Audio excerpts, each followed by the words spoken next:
দুনিয়া বিরাগিতায় বিশ্বাস করত এবং দুনিয়া বিরাগিতায় যে বিশ্বাস করে সেই জন্য সে সবসময় একটা ঘরের মধ্যে একা থাকতো, একা থেকে যতদূর আল্লাহর ইবাদত পাওয়া যায় ততদূর আল্লাহর ইবাদত করতো। এখন এই জুরাইজের মা একদিন আসে, জুরাইজের মা একদিন আসে, এ কিন্তু বনি ইসরাইলের এ কিন্তু কোনো ইসলামের সাথে সম্পর্কিত না, মানে মুসলিমের সাথে সম্পর্কিত না, ওদের জাত হচ্ছে বনি ইসরাইলি জাত।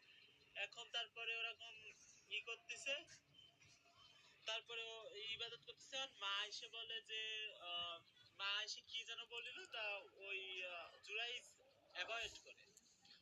অ্যাভয়েড করার পরে জুরাইজ ওর মা করলো যে ওর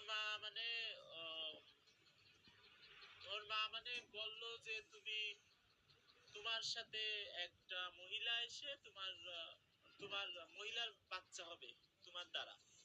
এখন হলো এরকম সত্যি সত্যি মার কথা তো কখনো মা যে দোয়া করে যে বদদোয়া করে সবই কবুল হয়। এখন সেই ধারাবাহিকতায় একটা মেয়ে আসলো, মেয়ে এসে দাবি করলো যে এটা জুরাইজের সন্তান। আর জুরাইজ তো সন্তান, জুরাইজ ওর সাথে করিনি, সহবাসী করিনি, তাহলে ওই যা সন্তান হবে কি করে? এখন সবাই হয়ে গেছে, এখন সবাই জড়ো হয়ে গেছে। জড়ো হওয়ার পরে তারপরে বলে কি যে জুরাইজ এসে জুরাইজ তখন থতমত হয়ে গেছে, এবং তারপরে আবার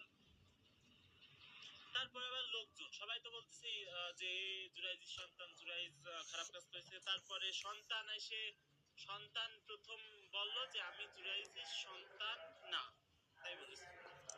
সন্তান কি বলেছে? আমি জুরাইজের সন্তান না। এই হচ্ছে প্রথম লোক যার কারণে কোনো শিশু কথা বলেছে, মানে তার জন্যই ওই শিশু কথা বলেছে। এটা আমরা কি বুঝলাম যে জুরাইজ যে ভালো লোক ছিল সেটা আল্লাহ ওই বাচ্চার মাধ্যমে প্রকাশ করা দিল যে জুরাইজ মিথ্যে কথা বলিনি, জুরাইজ সত্যি কথা বলেছে, যে জুরাইজ কোনো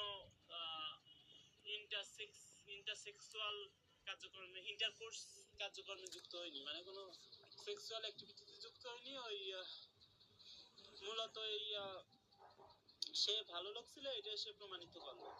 তো এই দুটো জিনিসের মাধ্যমে আমরা বুঝতেছি যে মার দোয়া কবুল হয়েছে, কিন্তু জুরাইজ একটা ভালো লোক ছিল, সেজন্যই সে কবুল হলেও সে যে ভালো লোক ছিল এটা বাচ্চা বললো যে আমি জুরাইজের সন্তান না।